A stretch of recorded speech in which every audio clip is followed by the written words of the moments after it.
যদি অপরাধ হয়ে থাকে তাহলে এরকম সদস্য মা আছে যে গরিবের করে সুন্দর বাচ্চা জন্ম নেয়, তারাও তো অপরাধী আমার মতো। যদি আমি সুন্দর বাচ্চা দিয়ে অপরাধ করে দিই, এটা উপর আল্লাহ আমার অপরাধ শুধু এইটুকু চাই যে আমার বাচ্চাটা আমার বুকে থাক। আমি কোটি টাকা চাই না কারো কাছে, শুধু আমার বাচ্চাটার সেফটি দেখ, যে আমি বাচ্চাটা আমার বুকে থাকে এরকম একটা সেফটি আমাকে সবাই দেখ। আমার ভয়টা আমার কাছ থেকে আমার বাচ্চাটা যদি কেউ ছিনিয়ে নিয়ে যায় আমি এমনিতে মারা যাবো।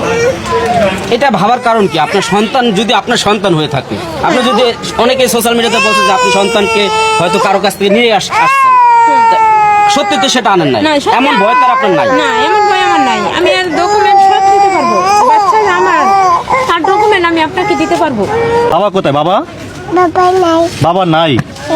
তোমার আম্মা কোনটা, মা কোনটা? আমি এইটা মা না? আমরা বাঙালিরা কতটা নিকৃষ্ট মনের মানুষ, আমাদের পরিচয় দিতে আমাদের ঘৃণা লাগে। মেয়ে সুন্দর হয়েছে বইলা আজকে তার মায়ের বিপদ, তার প্রমাণ দিতে হইব এটা তার মেয়ে কিনা।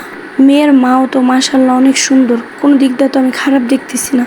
একটু দাঁতের প্রবলেম আছে, তাছাড়া তার গায়ের রং ফর্সা, দেখতেও তো অনেক সুন্দর। সৃষ্টিকর্তার সৃষ্টির সবকিছুই সুন্দর। আর মেয়েকেও আল্লাহ সৃষ্টি করছে, তাকেও আল্লাহ তাআলা সৃষ্টি করছে। আল্লাহ তাকে পরীর মতো সুন্দর একটা বাচ্চা উপহার দিয়েছে। নিয়েও তার মাকে বিরক্ত করতে হবে? আমাদের তো ভিউ বাণিজ্য করতে হবে, তাই না?